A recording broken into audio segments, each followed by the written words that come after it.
చిన్నప్పుడు మా అమ్మమ్మ, తాతయ్య, బాబాయ్, పిన్ని, అమ్మ, నాన్న, మామయ్యలు, అక్కలు అందరూ అనేవాళ్ళు, మంచిగా చదువుకోనిరా, లేకపోతే జీవితాంతం బొచ్చులు తోముకోవాలి అని అనేవాళ్ళు.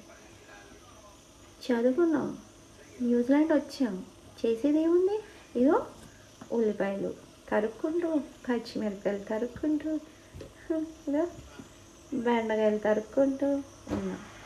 న్యూజిలాండ్లో ఇప్పుడు 9 అయింది. ఇక వంట ఎప్పుడు చేయాలా, ఎప్పుడు తినాలా, ఎప్పుడు పడుకోవాలా, మళ్ళీ పొద్దున్నే ఉరుకులు పరుగులతో డ్యూటీకి వెళ్ళాలి. ఎంత చదివినా ఎన్ని పదవులు ఉన్న అమ్మాయిలకి ఈ ఉల్లిపాయలు తరుక్కోవడం తాగలేదు, బొచ్చులు తోముకోవడం పోలేదు. అలా ఉంటాయండి అమ్మాయిల జీవితాలు. ఇంట్లో వీళ్ళు బంధువులు, పేరెంట్స్ చెప్తారు కదా, చదువుకోండి అని.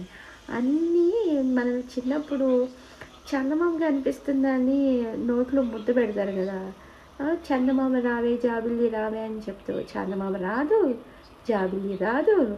ఇలాగే నైవంచన చేసి మనల్ని మోసం చేసి ఏదో ఒకటి చెప్పి ఇలాగా చేస్తారు. చివరికి ఒక గ్రౌండ్ ట్రూత్ అనేది ఉంటుంది. ఆ ట్రూత్ ఏంటయ్యా అంటే, ఎంత చదివినా ఏం చేసినా బూచులు తోముకోవడం పోదు, ఉల్లిపాయలు తరుక్కోవడం పోదు. అలా ఉంటాయండి జీవితాలు. మీకు కూడా అలా అనిపిస్తుందా? అలా అనిపిస్తే లైక్ చేసుకోండి. ఉంటానండి మరే. బాయ్.